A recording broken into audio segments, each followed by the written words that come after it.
시청자 여러분 안녕하십니까? 6월 1일 굿모닝 YTN 1부 시작합니다. 먼저 주요 뉴스 보고 오겠습니다. 건설노조 추모 문화재를 위해 설치한 양이동 열사의 분향소 설치를 두고 경찰과 노조가 충돌해 4명이 체포되고 4명이 다쳤습니다. 캡사이신 분사 상황까지는 가지 않았지만 경찰의 강경 대응에 노조원들이 자진 해산하면서 야간 행진은 취소됐습니다. 북한이 이례적으로 우주 발사체 실패를 빠르게 인정하고 조만간 2차 발사에 나서겠다고 밝혀 그 시점에 관심이 쏠리고 있습니다. 우주 발사체의 잔해 일부를 인양한 우리 군은 추가 수색을 마치는 대로 정밀 분석에 들어갈 예정입니다. 조현동 주미대사는 북한의 위성 발사가 유엔 대북 제재 위반이라며 응분의 대가를 치를 것이라고 경고했습니다. 국제해사기구 IMO도 처음으로 북한을 강력히 규탄하는 결의문을 채택했습니다. 중앙선관위가 자녀 특혜 채용 의혹을 수사 의뢰하고 사무총장직을 외부에 개방하기로 했습니다. 그러나 근본 대책이 아니라는 지적 속에 여권의 선관위원장 사퇴 압박이 거세지고 있습니다. 후쿠시마 오염수 시찰단이 현장 활동 결과 의미 있는 진전이 있었다면서도 결론은 보류했습니다. 국제원자력기구 IAEA는 일본의 오염수 분석 방법이 적절하고 표본에서 유의미한 방사능 핵종이 발견되지 않았다는 내용의 중간 보고서를 또 내놨습니다. 거액 가상자산 논란을 일으킨 김남국 의원이 자금 세탁을 한 것으로 의심된다는 업계 반응이 나왔다고 국민의힘 진상조사단이 밝혔습니다. 탈당 선언 17일 만에 처음으로 국회에 출근한 김 의원은 터무니없는 얘기라고 강하게 반박했습니다. 네, 첫 소식입니다. 어제 서울 도심에서 열린 민주노총 대규모 집회에서 분향소 설치를 두고 경찰과 건설노조가 한때 충돌해 노조원 4명이 체포됐습니다. 경찰의 강경한 대응에 노조원들이 자진 해산하면서 계획했던 야간 행진은 취소됐습니다. 윤성훈 기자의 보도입니다. 민주노총 건설노조가 청계광장 인근에 분신에 숨진 양이동 씨 분향소를 기습 설치했습니다. 경찰은 인도의 천막 설치는 불법이라며 철거를 요구했고 노조 측은 평화로운 집회를 보장하라며 팽팽히 맞섰습니다. 문화재는 평화롭게 진행할 것입니다. 경찰은 충돌을 유발하지 말기 바랍니다. 노조원들이 분향소를 둘러싸자 경찰이 철거를 시도하면서 이내 격한 몸싸움이 벌어졌습니다. 공무집행 방해자는 현행범 체포하십시오. 공무집행 방해자는 현행범 체포하십시오. 이 과정에서 조합원 4명이 공무집행 방해 혐의로 체포됐고 조합원 4명이 다쳤습니다. 이어서 열린 추모 문화제에서 노조는 분향소 철거에 나선 경찰의 행위를 노조 탄압이라고 규탄했습니다. 앞서 전국 곳곳에서 열린 민주노총 총력투쟁 결의대회에서도 정부가 노조를 범죄 집단으로 몰고 있다며 비판하는 목소리가 잇따라 터져 나왔습니다. 윤석열 정권은 민주노총을 노동자들을 불법, 비리, 폭력, 간첩으로 낙인 찍어 탄압했습니다. 경찰은 이번 집회를 두고 불법 행위에 대해 강경히 대응하겠다는 방침을 여러 차례 강조했습니다. 2017년 이후 사용을 중단한 캡사이신 최루액 살포 가능성과 함께 경비 경찰관들에게는 특진 포상도 내걸었습니다. 노조가 당초 예고했던 경찰청 앞으로의 행진을 취소하고 집회를 종료하면서 우려됐던 캡사이신 분사라는 최악의 상황까지는 벌어지지 않았습니다. YTN 윤성훈입니다.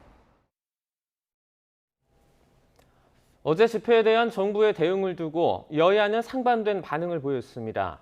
국민의힘 윤재욱 원내대표는 치외 법권이라도 되는 것처럼 대한민국의 법치와 질서를 어지럽히는 민주노총의 모습은 윤석열 정부의 노동개혁이 왜 필요한지 반증한다고 말했습니다. 반면 더불어민주당 박성준 대변인은 표현과 집회의 자유를 빼앗고 시민의 입을 틀어막는 건 권위주의 독재 정권이나 하는 일이라며 노동자를 곤봉으로 내리치고 집회에 캡사이신을 준비하는 게 법치냐고 서면 논평을 통해서 비판했습니다. 한국노동조합 총연맹이 지난달 30일 포스코 광양제철소 앞에서 벌어진 경찰의 전국 금속 노동조합 연맹 간부 과잉 진압을 규탄하며 대정부 투쟁을 선포했습니다. 김동명 한국노총 위원장은 어제 국회 소통관에서 기자회견을 열고 최근 연이은 폭력 진압 사건을 보면 윤석열 정부가 노동계와 대화 의지가 없음을 확인했다고 밝혔습니다. 그러면서 오늘 열릴 예정이던 노사정 대표자 간담회에 참여하지 않겠다고 선언했습니다. 북한이 어제 군사 정찰 위성을 발사했지만 발사체에 사고가 발생했다고 발표했습니다. 조선중앙통신은 북한 국가우주개발국이 어제 오전 6시 27분 평안북도 철산군 서해 위성발사장에서 군사 정찰 위성 만리경 1호를 신형 위성 운반 로켓 천리마 1형에 탑재해서 발사했다고 보도했습니다. 하지만 정상 비행하던 중 2단계 엔진의 시동 비정상으로 서해에 추락했다고 전했습니다. 국가우주개발국 대변인은 신형 추진 체계의 신뢰도와 안전성이 떨어지고 사용된 연료의 특성이 불안정한데 사고의 원인이 있는 것으로 보고 있다고 밝혔습니다. 또 원인 규명 뒤 가급적 빠른 기간 내에 2차 발사를 단행할 것이라고 강조했습니다. 북한의 우주발사체가 추락한 직후 군이 곧바로 수거해 나서 잔해 일부를 인양하는 데 성공했습니다. 나머지 잔해에 대해서도 수색 작업을 계속하고 있는데 수색과 인양이 완료되는 대로 정밀 분석에 들어갈 예정입니다. 김문경 기자입니다. 군이 인양한 뒤 공개한 북한의 우주발사체 천리마 1형 일부 잔해입니다. 천리마 1형이 레이더에서 사라진 직후 수거에 나섰는데 비교적 온전한 형태로 발견됐습니다. 연료통 혹은 1, 2단 로켓 연결 부위로 추정되는데 나머지 잔해는 추락 당시의 충격으로 상당 부분 파손된 상태에서 가라앉았을 가능성이 높습니다. 하지만 군 당국은 수중 무인 탐사기 등을 동원해 잔해 수거에 총력을 기울이고 있습니다. 해당 수역은 수심 70에서 80m로 핵심 부품 인양에 성공할 경우 북한의 발사체 기술을 가늠해 볼 수 있는 중요한 단서를 얻을 것으로 보입니다. 발견된 동체만으로도 연료 탑재량과 연료 종류를 알 수 있고 엔진까지 해소한다면 북한의 ICBM 능력을 정확히 확인할 수 있는 계기가 될 것으로 보입니다. 군은 광명성 3, 4호를 실어 발사했던 지난 2012년에 이어 2016년에도 연료통 등 일부 발사체 부품을 인양하는 데 성공했습니다. 2016년에 인양한 위성 보호덮개 페어링에서는 위성 보호장치 대신 화약 폭발 흔적이 발견되면서 당시 발사체는 북한이 주장하는 우주 발사체가 아닌 장거리 미사일 개발용이라는 단서를 얻기도 했습니다. 또 조사 결과 2012년 발사체와 2016년 발사체가 거의 같았던 것으로도 확인됐습니다. 북한은 이번 발사체의 명칭을 은하가 아닌 천리마 1형으로 위성은 광명성이 아닌 만리경 1호라고 밝혔는데 잔해물을 분석하면 기술 개발 속도를 가늠할 수 있을 것으로 관측됩니다. 군은 추가 수색과 인양이 완료되는 대로 부품 잔해를 국방과학연구소 등으로 보내 정밀 감식에 나설 계획입니다. YTN 김문경입니다. 조현동 주미대사는 북한의 우주발사체 발사 시도와 관련해 응분의 대가를 치를 것이라고 경고했습니다. 조 대사는 특파원 간담회에서 북한의 이른바 군사 정찰 위성 발사가 기술적인 결함으로 실패했지만 위성 발사는 성공 여부를 떠나서 유엔 안보리 결의 위반이라며 이같이 말했습니다. 조 대사는 발사 직후 한미 양국은 각급에서 소통했고 양정부가 규탄 메시지를 발표했다며 북한의 발사는 고립을 심화하고 한미 동맹을 강력하게 만들 뿐이라고 지적했습니다. 국제해사기구 IMO가 처음으로 북한 미사일 발사를 규탄하는 결의문을 채택했습니다. IMO 해사안전위원회는 현지 시각 지난달 31일 영국 런던 IMO 본부에서 열린 107차 회의에서 국제 항행 안전을 위협하는 북한 미사일 발사를 규탄하고 규정 이행을 촉구하는 결의문을 채택했습니다. IMO에서 북한 미사일 규탄 결정이 나온 적은 있지만 그보다 수위가 높은 결의문 채택이 이루어진 건 이번이 처음입니다. 정치권은 북한이 군사 정찰 위성을 탑재한 것으로 보이는 발사체를 쏜 걸 한반도 평화를 위협하는 행위로 규정하고 한 목소리로 규탄했습니다. 다만 서울 지역의 경계 경보가 잘못 발령돼 혼선을 빚은 것을 놓고는 여야 간 공방이 벌어졌습니다. 나혜인 기자의 보도입니다. 국민의힘은 북한이 우주 발사체를 쏘아 올린 건 한반도 평화를 위협하는 미사일 도발이라고 비판했습니다. 미국, 일본 등과 공조를 통해 단호한 대응 조치로 북한 도발이 최악의 수라는 걸 깨닫게 해야 한다고 강조했습니다. 그동안 계속해서 도발을 강행해왔던 그 일환이기 때문에 북한에 대한 엄중한 책임이 수반될 수 있는 조치가 국제적으로도 이루어져야 된다고 생각합니다.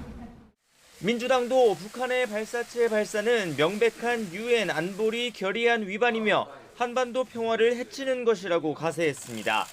정부를 향해서도 안보 태세를 유지해달라고 촉구했습니다. 백해무익한 행동입니다. 강력히 규탄합니다.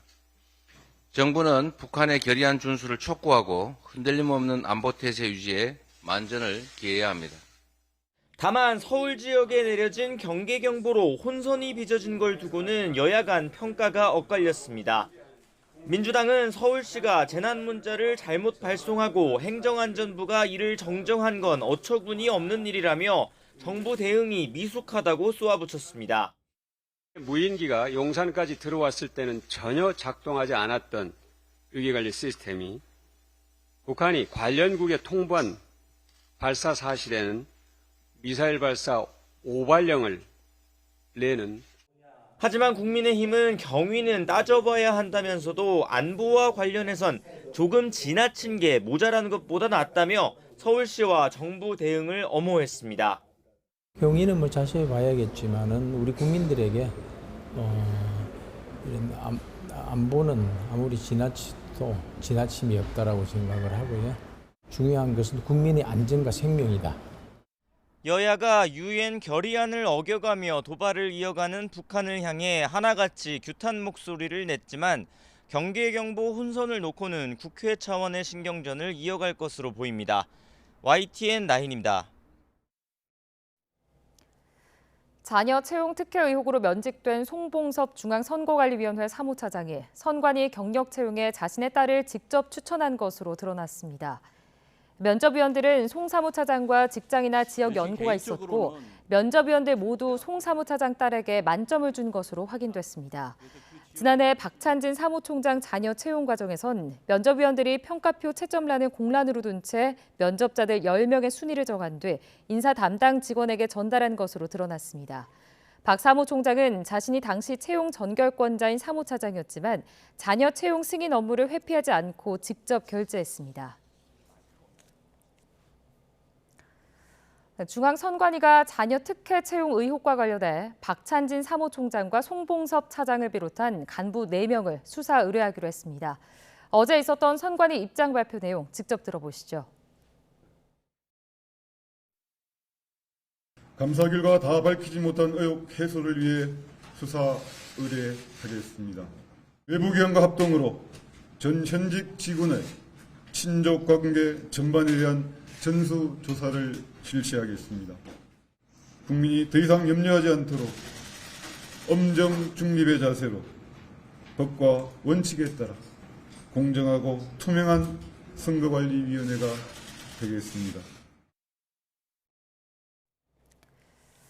감사원이 중앙선거관리위원회 고위직 자녀 특혜 채용 의혹에 대해 감사에 착수했습니다.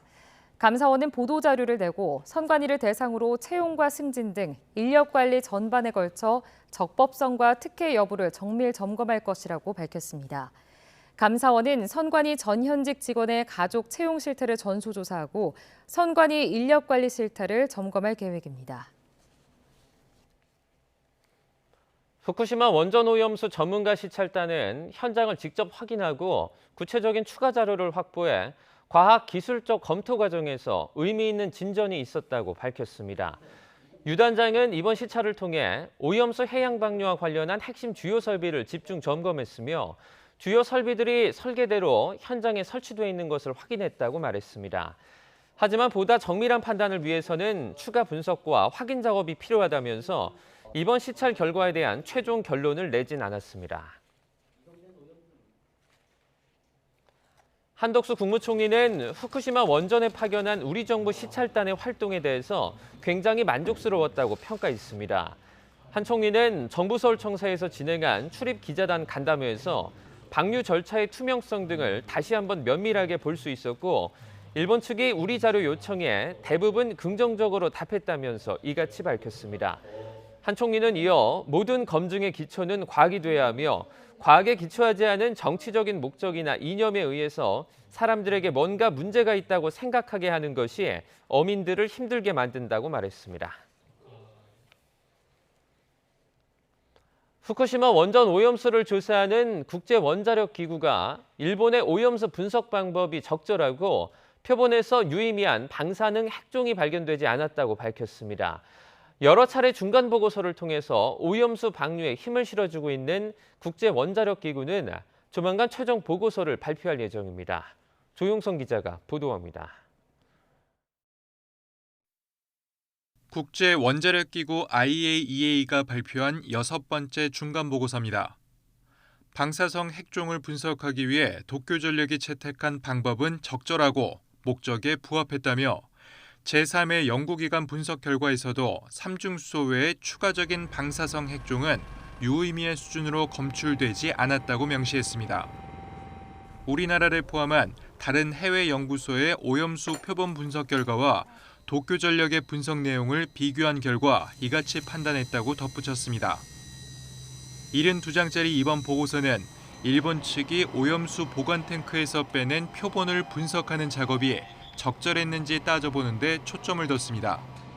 앞서 일본 도쿄전력은 다핵종 제거 설비를 통해 후쿠시마 원전 사고로 오염된 물에서 방사성 핵종 대부분을 제거한 상태라고 주장하며 설비를 거쳐도 남는 삼중수소는 기준 아래로 희석해서 방류하겠다고 강조했습니다.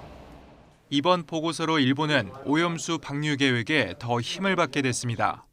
IAEA のレビューも何度も受けておりまして、4月に公表した報告書では追加ミッションは必要がないということが明記をされたところでありますし 내일까지 후쿠시마 원전을 조사하고 있는 IAEA는 일본이 오염수를 방류하기 전 최종 보고서를 공개할 계획입니다. YTN 조용성입니다. 가상자산 거래소인 업비트 측이 김남국 의원의 코인 예치 서비스인 클레이스왑을 통한 거래에 대해 자금 세탁이 의심되는 비정상적 거래라는 의견을 밝혔습니다. 국민의힘 코인게이트 진상조사단장인 김성원 의원은 어제 업비트 운영사인 두나무의 이석우 대표를 불러 진상조사를 진행한 뒤 기자들과 만나 업비트 측이 이같이 답변했다고 전했습니다. 민간조사위원인 김경률 회계사는 김남국 의원이 지난 18일 직접 빗썸과 업비트를 방문해 본인의 거래 내역을 확보했고 이를 민주당에 제출한 것으로 보인다고 주장했습니다. 그러면서 민주당은 김남국 의원에게 받은 자료 일체를 조사단에게도 공유해달라고 촉구했습니다. 김남국 의원은 이에 대해 터무니없는 이야기라며 반박했습니다. 김 의원은 어제 탈당 선언 17일 만에 처음으로 국회에 출근해 기자들과 만나 업비트 측에서 수상한 거래 흔적이 있다는 이야기가 나왔다는 질문에 이같이 답했습니다. 이어 국회 윤리특위에 출석할 계획이 있는지에 대해선 윤리특위가 결정한 절차에 따라 성실하게 소명할 생각이라면서도 의원직 자진 사퇴 요구에는 답하지 않았습니다. 이후 김 의원은 국민의힘 코인게이트 진상조사단에 특정인을 명시적으로 언급한 사실이 없다는 업비트 측의 공식 입장을 전하며 앞으로 터무니없는 주장에 대해선 법적 조치를 취할 예정이라고 SNS를 통해 밝혔습니다. 수백억 원에 달하는 전세 보증금을 빼돌린 혐의를 받는 이른바 인천 건축왕 남모 씨 피해자들이 법정에서 남 씨 일당의 엄벌을 촉구했습니다. 인천지방법원은 어제 진행된 4, 5차 공판에서 피해자 7명에 대한 신문을 진행했습니다. 피해자들은 공인중개사들이 계약 체결 과정에서 임대인이 엄청난 재력가라고 말하며 근저당으로 문제가 되는 일은 없을 것이라고 안심시켰다고 주장했습니다. 그러나 남 씨 일당 측은 이번 사태가 부동산 가격 하락으로 인해 벌어졌을 뿐 피해자들을 속일 의도가 없었다고 반박했습니다. 신도들에게 성범죄를 저지른 혐의를 받는 기독교 복음선교회 정명석 총재 재판이 7개월째 이어지고 있는데요. 피해자들은 이 과정에 JMS 측으로부터 2차 가해를 당하는 등 또 다른 피해를 보고 있다며 1심 선고가 빨리 나오기만을 바라고 있습니다. 양동훈 기자입니다. 교도소에서 나온 뒤 신도들에게 또 성범죄를 저지른 혐의로 재판을 받는 JMS 정명석 총재. 지금까지 9차례 공판이 열렸는데 피해자들은 예상보다 재판이 더디게 진행되면서 추가 피해가 발생하고 있다고 말합니다. 한 피해자는 선고가 늦어지면서 JMS 측으로부터 지인을 통한 접촉 시도까지 받았다고 털어놨습니다. 거기서 친하게 지냈던 언니한테 연락이 왔었어요. 근데 이제 제가 만나고 싶지 않다고 얘기를 드렸는데 좀 갑작스럽게 이제 회사 앞에 찾아오시기도 했었고요. 재판 기록을 살펴보니 지난 2008년에는 첫 공판이 열린 뒤 42일 만에 9번째 재판이 진행됐지만 이번에는 4배가 넘는 180일이 걸렸습니다. 피해자들을 돕고 있는 김도형 교수는 정 씨 변호인단에서 벌인 지연 작전이 통한 거라고 주장했습니다. 참고인 5명 증인을 신문을 하겠다라고 데려오라고 했는데 정명석 측 변호인들이 아예 증인을 데려오지도 않고 공전을 시켜버렸습니다. 또 1심 판결이 나오지 않았다는 이유로 입사시험에 합격했다가 취소 통보를 받은 피해자도 있다고 전했습니다. 여기에 유튜브 등에서 벌어지는 2차 가해로도 피해자들이 크게 고통받고 있다며 경찰에 고발장을 제출했습니다. 한국인 피해자들도 벌써부터 이제 그만두고 싶어하는 사람들이 생겨나고 있습니다. 차라리 그만두고 고소 취소해버리고 싶다고.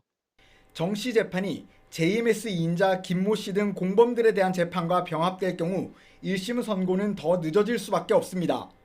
피해자들은 재판부가 빠른 결론을 내려주기만을 간절히 바라고 있습니다. 피해자들이 다시 새로운 삶을 살아야 하잖아요. 2차 가해가 빠르게 끝날 수 있게 전쟁을 빠르게 종결시켜 주셨으면 하는 마음이죠. YTN 양동훈입니다. 새벽에 귀가하던 여성을 무차별 폭행한 이른바 부산 돌려차기 사건의 항소심 결심 공판에서 검찰이 가해 남성에게 징역 35년을 구형했습니다. 피해 여성의 바지에서 가해 남성의 유전자가 검출되면서 성범죄 혐의가 추가됐습니다. 김승환 기자입니다.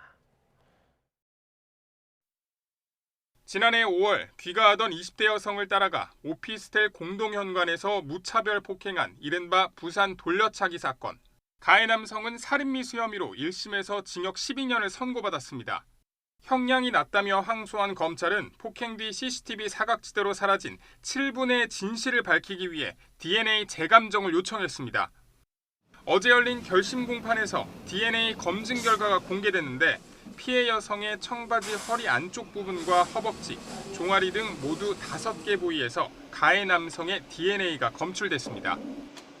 검찰은 피고인이 피해자의 바지와 속옷을 벗겨 성폭행하려 했다는 객관적인 물증이라며 강간 살인미수 범행을 입증하는 결정적 증거라고 주장했습니다.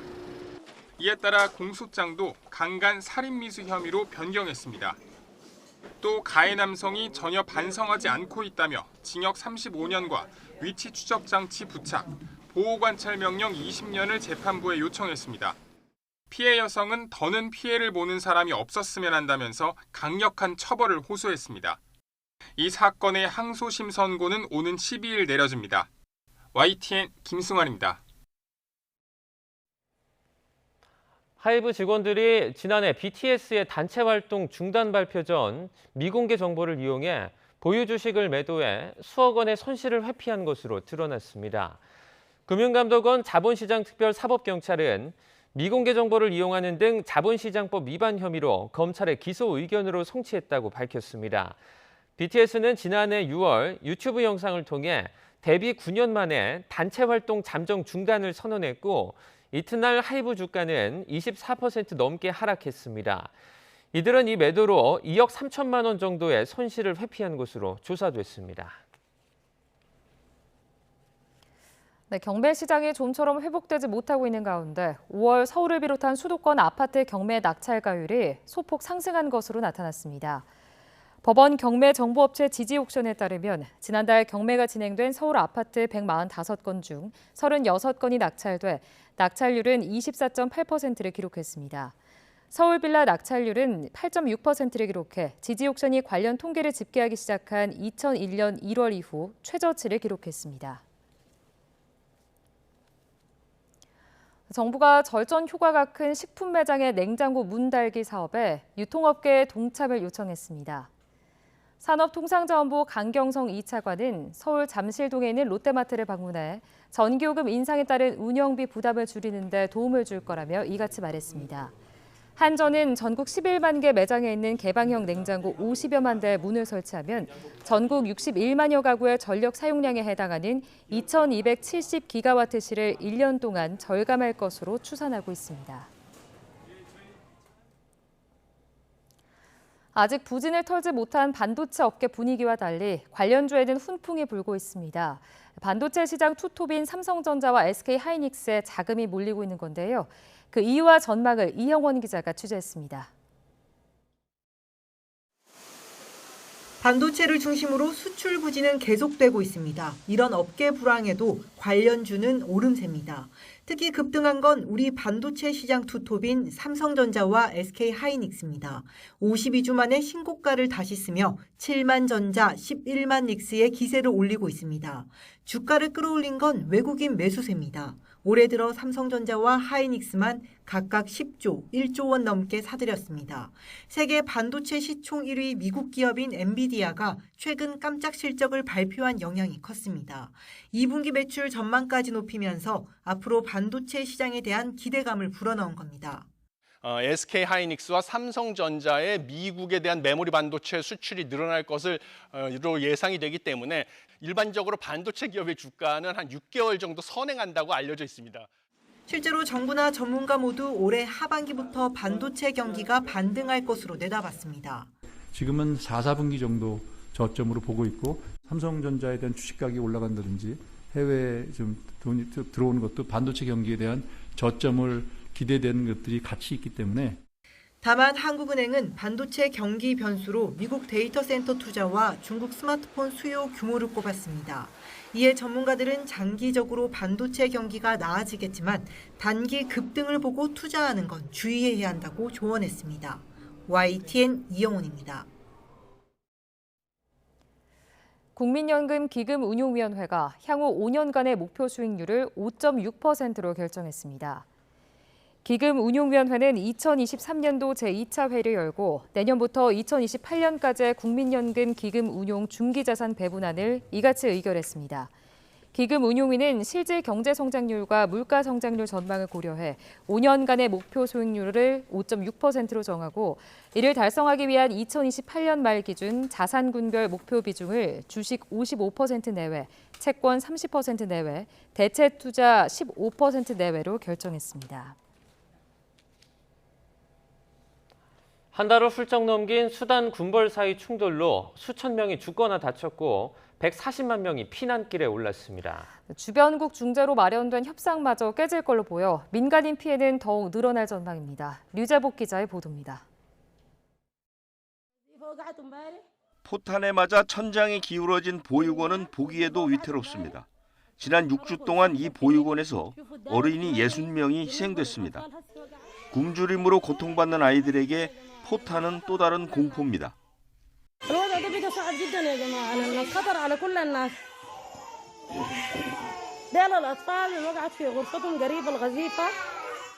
지난 4월 15일 시작된 수단 정부군과 신속 지원군 사이 무력 충돌.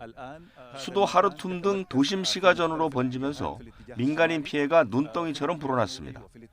지금까지 1,800명이 목숨을 잃고 5,000명 넘게 다친 것으로 집계됐습니다. 140만 명이 전쟁을 피해 집을 떠났는데 이 가운데 35만 명은 국경을 넘어 피신했습니다. The Janjaweed militia attacked our village early in the morning. They killed livestock and burned down houses. 62 people died in that attack. 지난달 초부터 이어진 정부군과 신속 지원군 사이 협상도 중단됐습니다. 신속 지원군이 약속을 지키지 않았다며 정부군이 휴전회담을 중단해버린 것입니다.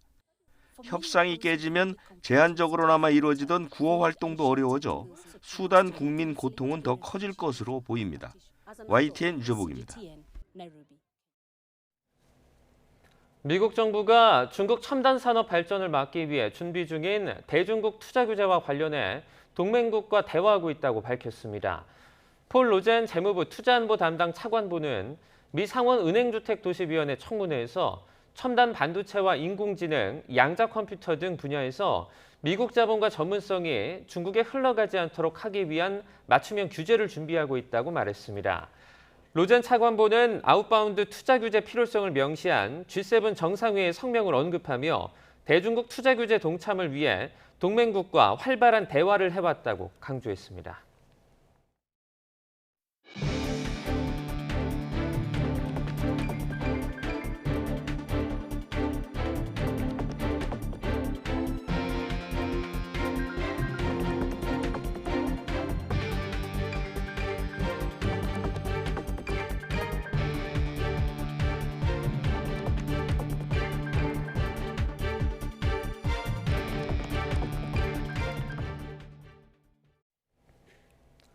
어제 북한의 위성 발사 실패는 전승절 70주년을 앞두고 성과를 내려는 김정은 국무위원장의 재촉 때문이라는 분석도 나오고 있습니다.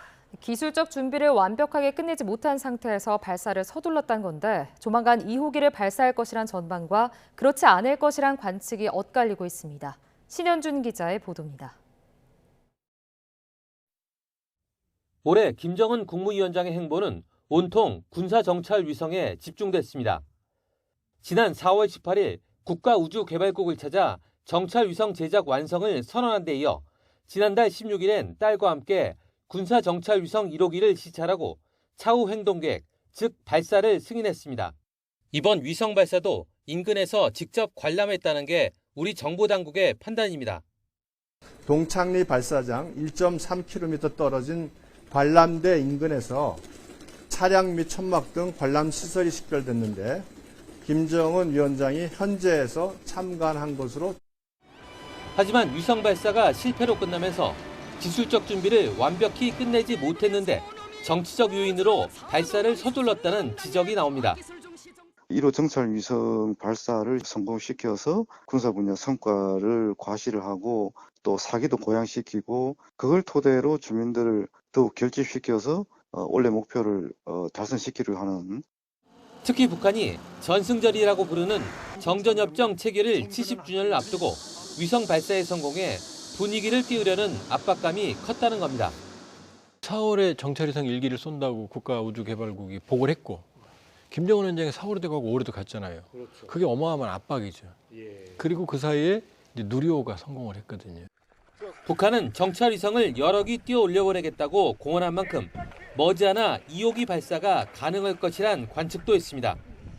2단 추진체의 문제이기 때문에 아마 이런 2단 추진체의 결함을 보완하는 데 그렇게 시간은 많이 걸리지는 않을 것이다. 아마 6월 내에 발사할 가능성이 높지 않을까 이렇게 생각되고.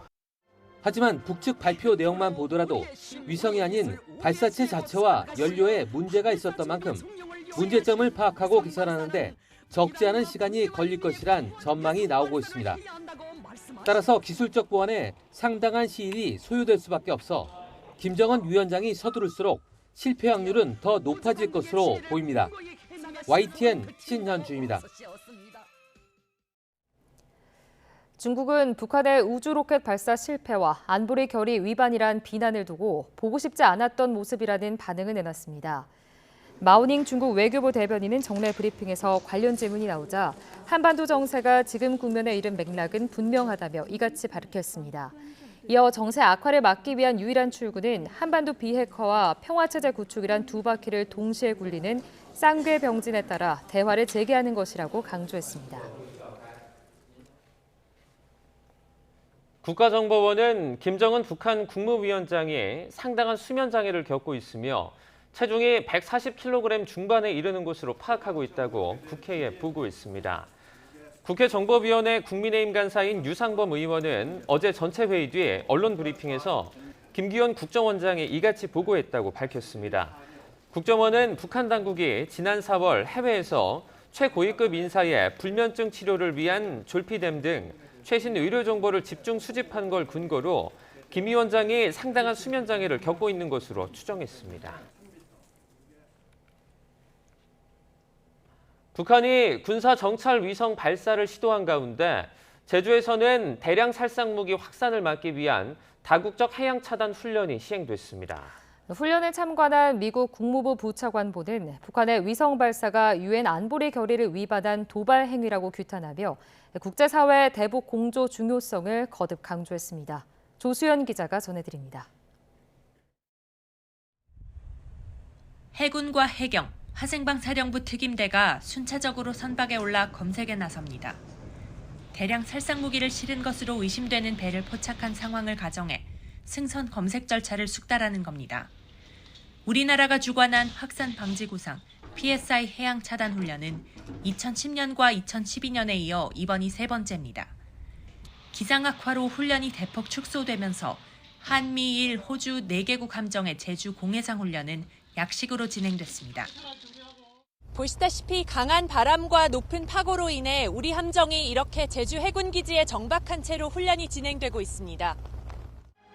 훈련에 앞서 북한은 자신들을 겨냥한 봉쇄 훈련이라며 날선 반응을 보였고 훈련 당일 정찰 위성 발사를 시도하며 긴장감이 고조됐습니다. 훈련을 지켜본 곤잘레스 수아레즈 미 국무부 부차관보는 북한의 정찰 위성 발사를 강하게 규탄했습니다.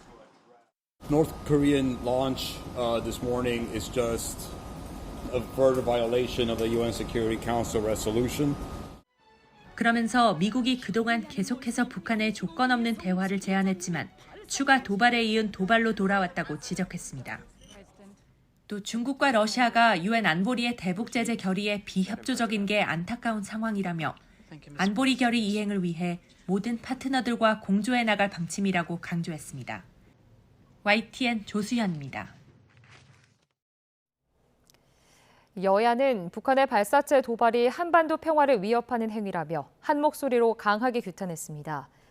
국민의힘 박대출 정책위의장은 국회에서 열린 친윤계 공부 모임인 국민공감에 참석한 뒤 기자들과 만나 북한이 무모한 위성 도발을 한다면 대가를 당연히 치르게 해야 한다고 강조했습니다.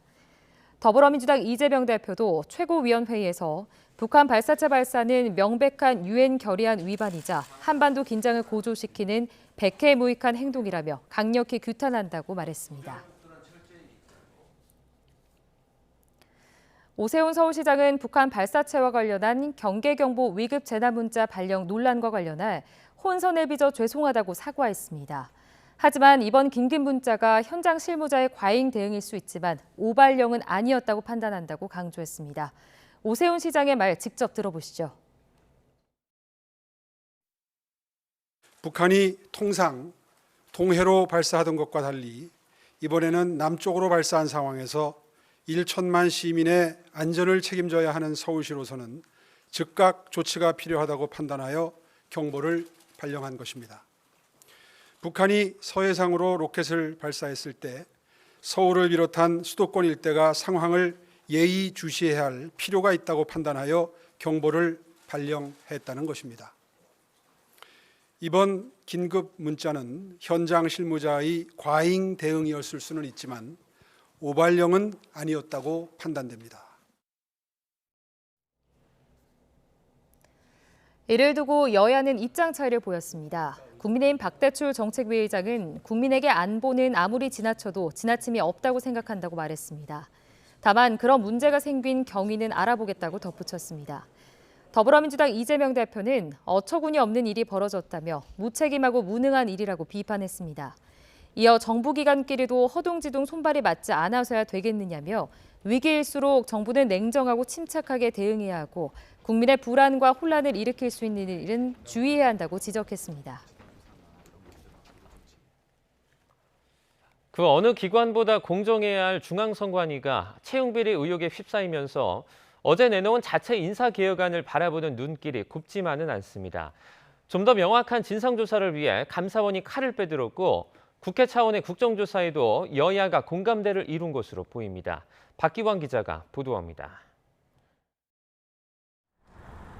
선관위가 외부 기관과 함께 전현직 직원의 자녀와 친인척 관계를 전수조사하겠다고 발표하자 감사원도 즉각 감사에 착수하겠다고 밝혔습니다. 직원 친인척 채용 과정 등에 부당한 편의가 있었는지 조사하는 건 물론 전반적인 인사 실태를 점검하고 책임자에 대해선 엄중 조치하겠다고 강조했습니다. 헌법상 독립기관이라는 보호막 아래 정작 스스로 통제의 사각지대를 마련한 것 아니냐는 지적과 그동안 묵시적으로 관행이라는 이유로 뿌리 깊게 존재하는 조직적 일탈이 있었는지 철저하게 찾아내어 발본색원하겠습니다. 남들 모르게 끼리끼리 채용했을 거란 비판 여론이 거세지자 감사원이 본격적으로 칼을 빼든 겁니다. 정치권도 가세했습니다. 선관위 자체 감사나 인사 개선 방안이 부족하다고 보고 국회 차원의 국정조사에 뜻을 모았습니다. 그냥 간과하기에는 심각할 정도의 문제가 있다 이렇게 보기 때문에 국회 차원에서 한번 국정조사를 통해서 이 기관의 어떤 전체적인 문제를 한번 짚어봐야 되겠다. 특혜 채용 비리는 어떠한 경우에도 용인되어서는 안 됩니다. 국회 차원의 국정조사 논의도 착수하겠습니다. 물론 최근 여당이 집중적으로 선관위 관련 의혹을 제기한 정치적 배경을 놓고는 여야의 시각차가 뚜렷합니다. 국민의힘은 현 선관위가 야권에 편향되어 있다는 인식을 갖고 있는 반면 민주당은 이른바 선관위 때리기를 통해 독립성을 해치려 한다고 의심하고 있습니다. 하지만 헌법기관인 선관위의 신뢰를 회복하는 게 중요하다는 데는 여야 가리지 않고 공감대를 형성한 만큼 대수술이 불가피하다는 게 중론입니다. 자녀 특혜 채용 논란에 대한 검경 수사와 더불어 입법부 감사원 그리고 권익위까지 전방위적으로 나선 상황에서 선관위가 쇄신의 계기를 마련할 수 있을지 주목됩니다. YTN 박견입니다. 국민의힘 윤재욱 원내대표는 국회 차원의 국정조사를 통해 전체적인 문제를 짚어봐야 한다고 강조했습니다. 윤 원내대표는 선관위에서 채용 문제가 계속 드러나고 있고 북한 해킹 의혹과 관련해서도 전혀 감사에 응하지 않아 간과하기엔 문제가 심각하다며 이같이 말했습니다. 이어 원내수석 부대표를 통해 국정조사에 대한 당의 입장을 민주당에 전한 것으로 알고 있다고 덧붙였습니다. 이에 대해서 더불어민주당은 국정조사까지 수용하겠다는 뜻을 공식 석상에서 밝힌 것은 당연한 일이라고 평가했습니다. 이소영 원내대변인은 브리핑에서 채용 비리는 어떤 경우에도 용인돼선 안 되고 국정조사를 통해 한 점 의혹 없이 선관위를 철저하게 살피겠다며 이같이 밝혔습니다. 이어 선관위는 선거관리 주무기관으로서 그 어떤 기관보다 공정을 채화했어야 한다며 공정성에 대한 국민 믿음에 상처를 준 만큼 신뢰 회복을 위해 할 수 있는 조치를 해야 한다고 지적했습니다. 어제 서울 도심에서 열린 민주노총 대규모 집회에서 분향소 설치를 두고 경찰과 건설노조가 한때 충돌해 노조원 4명이 체포됐습니다. 경찰은 집회 현장에 캡사이신 최루액 분사기를 준비해 갔습니다. 원액에 물을 충분히 섞었으니 유해하진 않다는 입장이지만 전문가는 안심할 만한 근거가 명확하지 않다고 지적합니다. 우종훈 기자입니다. 지난 2015년 5월 세월호 유가족과 민주노총의 노동절 연대 집회. 청와대 방면으로 행진하면서 세월호 참사 진실 규명과 노동 탄압 중단을 요구하는 참가자들을 향해 경찰이 캡사이신 희석액을 쏘기 시작합니다. 곧이어 기침 소리와 물을 찾는 다급한 목소리가 뒤섞이고 대오는 흐트러집니다. 집회와 시위 현장에서 캡사이신 분사를 결정하는 책임자는 관할 경찰서장입니다. 분사하기 전엔 참가자들에게 미리 알려서 경고하도록 돼 있습니다. 캡사이신을 사용할 예정이니 지금 즉시 불법 행위를 중단하십시오. 경찰은 또 진압 효과를 높이기 위해 호흡기 쪽으로 캡사이신 희석액을 쏩니다. 그래도 캡사이신 원액에 2,000배 용량의 물을 섞어 농도를 0.0045%로 낮춰서 세수해도 괜찮을 만큼 안전하다는 게 경찰 주장입니다.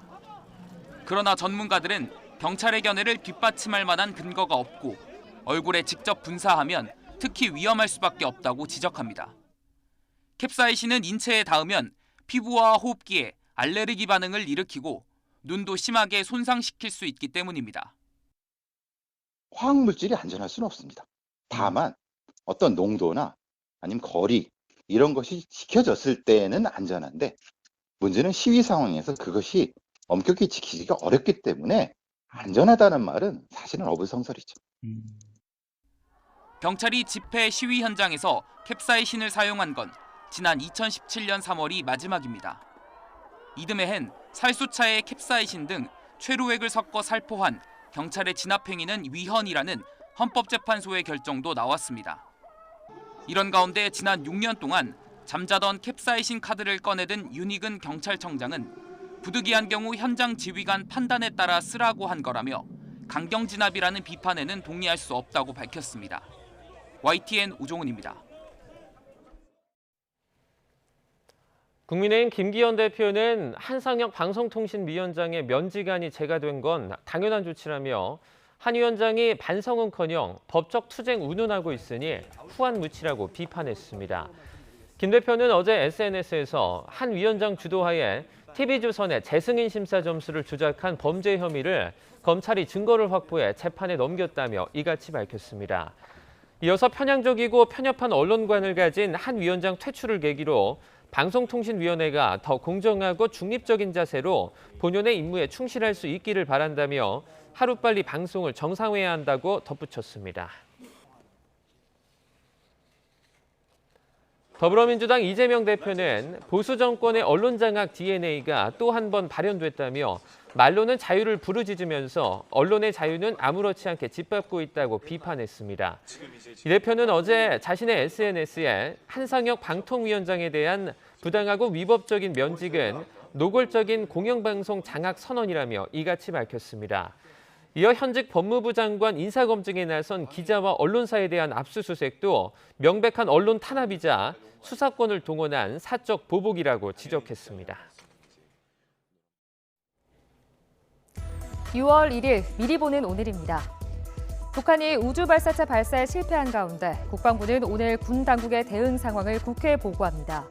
국회 국방위원회는 오늘 오전 이종섭 국방부 장관 등이 참석한 가운데 전체 회의를 열고 발사체 발사 전후 북한의 움직임과 우리 군의 대비 태세, 서해에서 진행 중인 잔해물 인양 작업의 진행 상황 등을 점검할 예정입니다.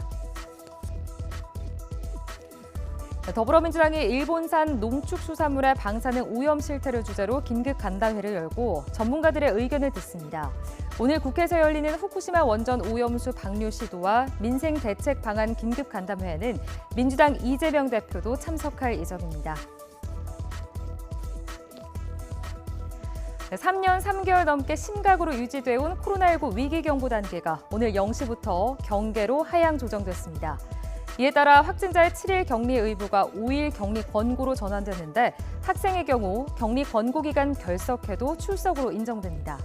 또 동네 의원과 약국에서의 실내 마스크 착용 의무도 해제됐고 입국 후 3일차의 PCR 검사 권고와 임시 선별검사소 운영도 모두 중단됐습니다. 정부와 여당이 오늘 국회에서 당정협의회를 열고 윤석열 정부의 3대 개혁과제 중 하나인 교육개혁 방안과 관련해서 머리를 맞댑니다. 앞서 정부가 2025년에 도입하겠다고 밝힌 인공지능 기반 디지털 교과서의 추진 방안 등이 논의될 걸로 보입니다. 불법 논란을 빚었던 차량 호출 서비스 타다에 대한 대법원 판단이 오늘 나옵니다. 대법원은 오늘 오전 여객자동차 운수사업법 위반 혐의로 기소된 이재용 전 소카 대표와 박재욱 VCNC 대표의 상고심 선고기일을 엽니다. 지금까지 미리 보는 오늘이었습니다.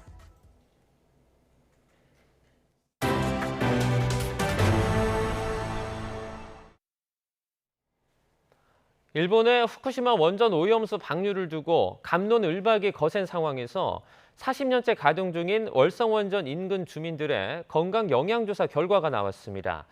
주변 지역의 암 발생이 평균보다 낮다는 건데 설명회는 주민들의 반발로 파행을 빚었습니다. 김근우 기자가 취재했습니다. 월성원전 인근 주민 100여 명이 회의실에 모였습니다. 고성이 오가더니 급기야 모두 자리를 뜹니다. 우리한테는 생명과 건강과 안전이 달린 건데 그리 쉽게 넘어가면 안 되거든요. 원전이 주민 건강에 미친 영향을 분석해 결과를 설명하는 자리였지만 시작도 못하고 끝났습니다. 환경부는 월성원전 주변 주민의 암 발생이 다른 지역과 비교해 유의미하게 적었다는 결과를 준비했습니다. 삼중 수소로 인한 방사선 노출량도 법적 기준의 10,000분의 1 수준에 그치는 등 사실상 큰 영향은 없었다는 취지였습니다. 하지만 주민들은 원자력안전위원회 같은 책임 있는 기관이 참석하지 않았다며 설명회를 거부했습니다. 한수원에서 본부장이라도 담당자가 나와서 이제 경쟁을 해야 되는데 그분들도 빠졌고 주민들 기반하는 것도 아니고 이거는 설명회가 있을 수 없다. 또 세세한 수치 등 구체적인 자료를 제공하지 않고 말로만 설명하려 했다는 점도 문제 삼았습니다. 뭔가 의도는 의심은 되죠. 뭐 하루 이틀 하는 것도 아니고 이런 그 보고회나 설명회를 많이 해봤을 텐데 발표 못할 어떤 사유가 있지 않느냐 무슨 우리가 모르는 뭔가 있지 않나 이렇게 의심이 됩니다. 환경부는 자체 조사여서 다른 기관은 부르지 않았고 자료도 인쇄물로 챙기지 못했을 뿐이라고 해명했습니다. 원전이 주변 지역 주민 건강에 어떤 영향을 미치는지 알리는 자리마저 파행으로 끝나면서 주민과 정부 사이 불신과 갈등의 골은 더욱 깊어질 전망입니다. YTN 김근우입니다. 그룹 방탄소년단이 데뷔 10주년을 맞아 6월 9일 7명의 멤버가 모두 참여한 신곡을 발표합니다. 소속사 빅히트뮤직은 방탄소년단의 디지털 싱글 테이크2가 발매된다며 팬들의 사랑에 감사하는 마음과 앞으로도 함께하자는 마음이 담긴 노래라고 설명했습니다. 특히 이번 곡은 멤버 슈가가 프로듀싱을 했고 RM과 제이홉이 곡 작업에 참여했습니다. 6월의 첫날인 오늘도 중부지방은 낮더위가 이어지겠습니다. 오늘 서울의 한낮 기온은 27도로 예년보다 다소 덥겠는데요. 반면 남부와 제주도에는 비가 내리면서 더위가 잠시 주춤하겠습니다. 오늘 아침까지 서해안에는 바다 안개가 유입되겠습니다. 또 정체전선의 영향으로 오전에 제주도와 남해안을 시작으로 오후에는 남부지방에 밤에는 충청 남부에도 비가 내리겠습니다. 예상되는 비의 양은 남해안과 제주 산간에는 60mm 이상, 그 밖에 남부와 충청 남부에는 5에서 20mm가량이 되겠습니다. 현재 기온 살펴보면 서울이 19.9도를 보이고 있고요. 대구가 13.9도, 울산이 12.9도를 보이고 있습니다. 오늘 비가 내리는 남부지방은 낮더위가 주춤하겠는데요. 오늘 서울의 한낮 기온은 27도, 강릉은 30도까지 오르겠지만 남부지방은 광주가 23도, 울산이 22도, 부산은 21도를 보이겠습니다. 비는 내일 새벽이면 대부분 잦아들겠고요. 이후 남부지방에도 여름더위가 찾아올 전망입니다. 지금까지 날씨 정보였습니다. 굿모닝 YTN 1부 마칩니다. 잠시 후 2부가 이어집니다. 함께해 주신 여러분 고맙습니다.